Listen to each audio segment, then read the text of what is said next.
happy and you know it, clap your hands. If you're happy and you know it, clap your hands. If you're happy and you're fine, want to have a good time, then like, comment, and subscribe. We're back in the infamous red room, and I don't know if you guys can tell, but something a little bit different about me. Well, if you didn't know, now you know. I am now a redhead, back bald, because 2 years ago I did a big chop, and I did my second big chop just a few weeks ago or a week ago, but that's not what this video is about. Today we're going to be reviewing our top 5 fashion show experiences from 2023. So if you're interested in knowing which shows that I ranked the highest in my 2023 fashion journey career, stay tuned for the rest of this video. We're gonna start off with number 5, and number 5 is going to be Coastal Fashion Week. Now this is top 5, so it's gonna be majority positive things. I don't really speak on runway experiences that's not top 5. If you want to find out all of the shows I've done, visit my Instagram at Miss Tash Tashh, or my shorts where I do mini fashion show vlogs. So we're only gonna be talking about the top 5 today. Ranking at number 5 is Coastal Fashion Week. Now, these are the things that I liked about Coastal. One is they told us to come hair and makeup ready. A lot of people might not think that's one of the positive aspects of it, but this was their first time doing a show in my home state. They did a show in Maryland, and they asked us to come hair and makeup ready. And I liked it because the show went by so fast. I didn't have to be there for 7 hours getting hair and makeup done. Once you come ready, you do your fitting, and basically the show starts within the next hour. So it was a very quick process, and I still was able to walk 4 times. And I feel like having a process this quick as well as efficient and worth your time will always be my top choices. A lot of people may not like having to do their own hair and makeup, especially if they're not used to doing it, but for me, since I actually prefer doing my own hair and makeup, it was perfect for me to come in and get out. We also had a mini photo shoot session in some of the designer brands, and I personally enjoyed that, having a photo shoot within the fashion show. And when you can come hair and makeup ready, you have the chances and opportunity to do those things. The pictures came out great. I posted some on my Instagram. And I think that having those experiences really aided it to ranking number 5. That thing be coming at the wrong times. Anyways, ranking at number 5 because I really enjoyed the fact that those things were present in that experience. Constructive criticism for this show, I would say that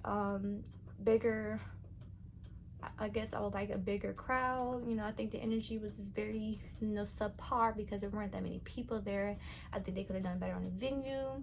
Considering it's their first time in the state of Maryland, I think that things like that's going to get better with experience in that state. So hopefully next time they do a show in Maryland, they will have, better venue, better ticket sales, better turnout, more models. But other than that, I would say that show was a nice show. Coastal Fashion Week does shows in several states. So no matter what state you live in, they most likely will have a show either near your state or in your state. They have things in Atlanta, they have things in New York, Miami, St. Petersburg, Jacksonville. One of my models went to the Jacksonville show, and it was really nice. So they're a traveling fashion show production. So if you're not in my state, check out Coastal Fashion Week, because I feel like there's a show closer to you and you might enjoy it and have just as good of an experience that I did. I'm not sure if all of it's going to be the same throughout the shows. Like maybe in certain shows they do have hair and makeup, but my personal experience in my show, I thoroughly enjoyed it. Ranking at number 4 is going to be Danville Fashion Week. So I just did Danville Fashion Week about 2-3 weeks ago, and I would tell you the positive aspects of it. The positive aspects of it is that I was able to walk 4 times and didn't expect to walk 4 times, but I went to walk 4 times. I think the people are so much fun to be around. The venue was really nice, and I think they were very well coordinated, and things seemed to start relatively on time, and I don't think it took too long. I think the fashion show went by pretty fast and decent amount of time. But of course, the process of hair and makeup and staying there all day, you know, that comes with the territory. But the actual show went smoothly. So my constructive criticism is that for me, the show is personally far. It takes me about 5 hours to get to Danville from my location, so the drive is already a lot. I did not grow up in the industry attending fashion show castings and then having to attend rehearsals after that. When I go to a fashion show casting, I get casted, and the next time they're expected to see me is at the show. We have one rehearsal at the show, and then the show goes on. This particular production does several rehearsals in between the show, and with 2 of them being mandatory. Now, that would be fine for me if I was a local. I'm not local, and it's kind of inconvenient to travel 5 hours, 10 hours in total, back and forth to a show's rehearsal, what I don't really think is necessary for me. So that's a big constructive criticism for me, is that, you know, I would have liked to not have to go to mandatory rehearsals when I live so far away. But other than that, I would say that I didn't get my hair done at the show because of the hairstyle I had. It was considered a natural hairstyle, but I still think that, you know, a little touching up would have been appreciated. I kind of was forgotten about when it comes to doing my hair, so I kind of just picked out my hair myself. I was the first one of the first few people to get my makeup done, so I got that out the way quick. I was happy about that. Wish they would have done, you know, something to my hair, because I've been to fashion shows with that hairstyle, and they definitely made it work the best in that situation. And I think that they could have done a little bit more when it came to hair. And my last criticism would be is that I wish they would have provided like refreshments and food for the models. We were on our own when it came to getting food, and we weren't actually allowed to have outside food inside the venue, so we had to eat outside. And it's November, so it's quite chilly on the East Coast, so that's something that I wish they would have did, because, you know, at my fashion show that I produced, I provided food for anyone that was there over 2 hours. So I think that they should take the models into consideration and find a way for us to be fed during the process, especially if we're not allowed to leave.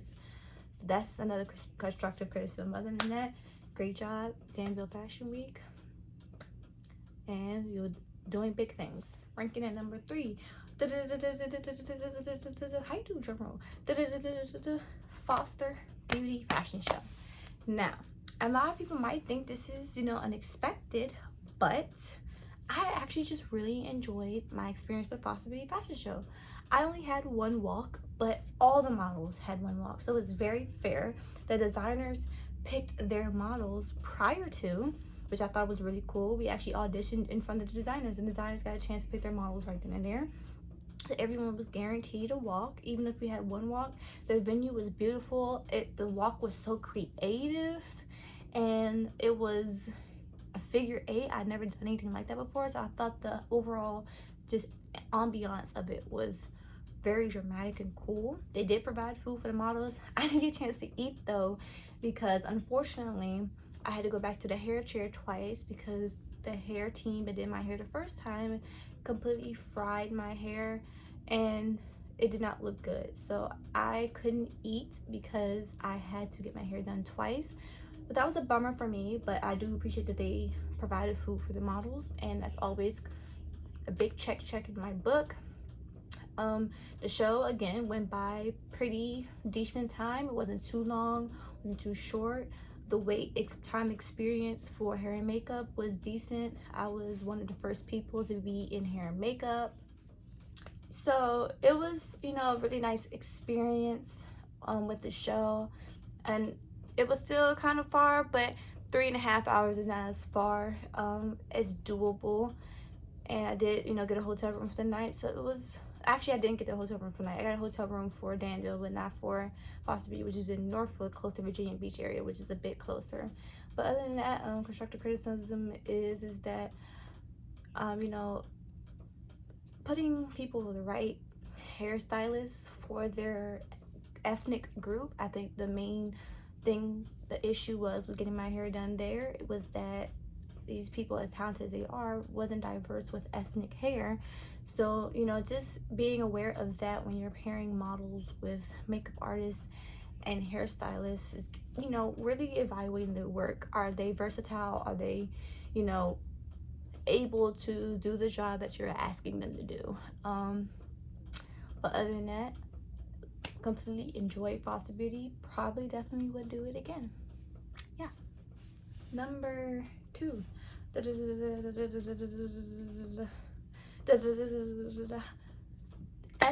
Supermodels Unlimited Miami show. Maybe I'm just biased because I just love Miami, but ooh, that sun. But Miami show for SU, I truly enjoyed the whole experience. Most SU shows come with photo shoots, and I don't know if it's still being light or not being light.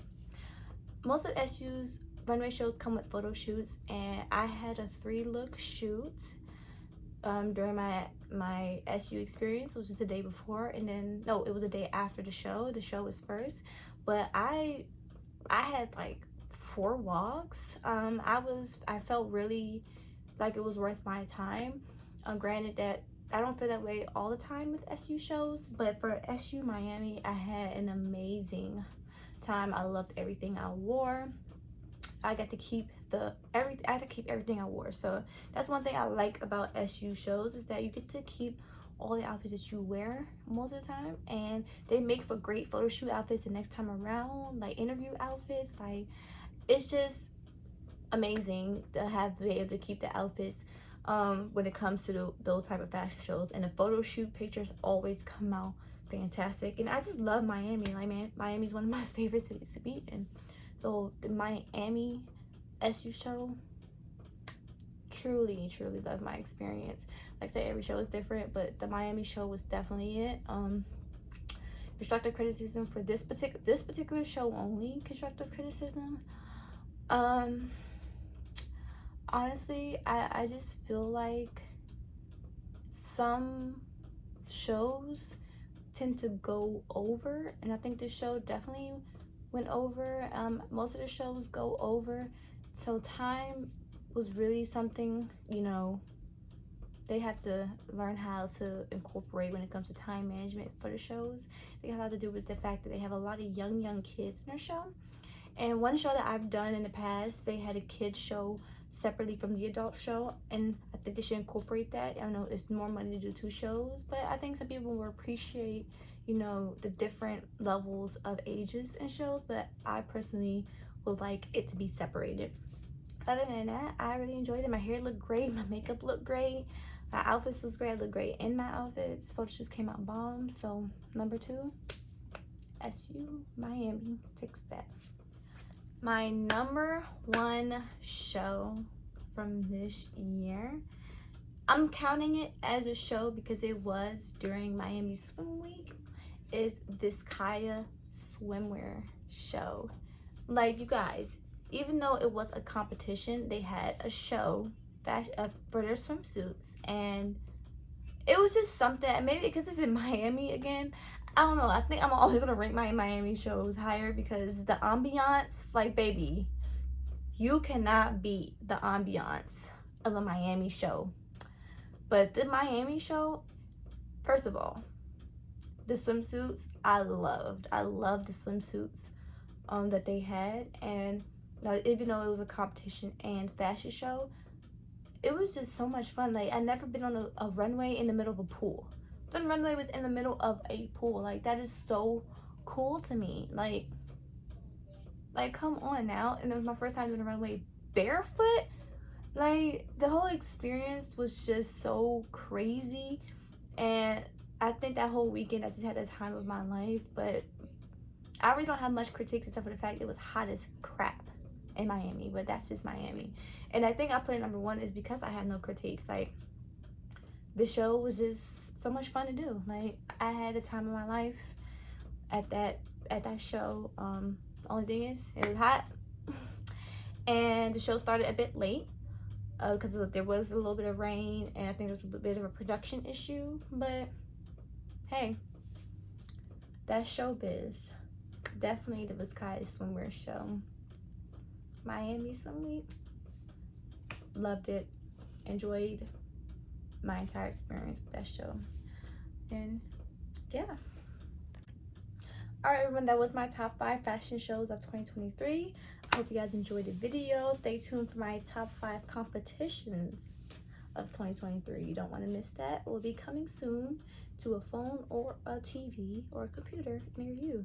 Hope you guys enjoyed the video. If you like me, if you like my content, if you want to see more of me, want to see more of my content, then please like, comment, subscribe, and hit that post notification bell so you get notified every single time I post. Love you guys. I'll see you next time. Peace out, home slice. Bye.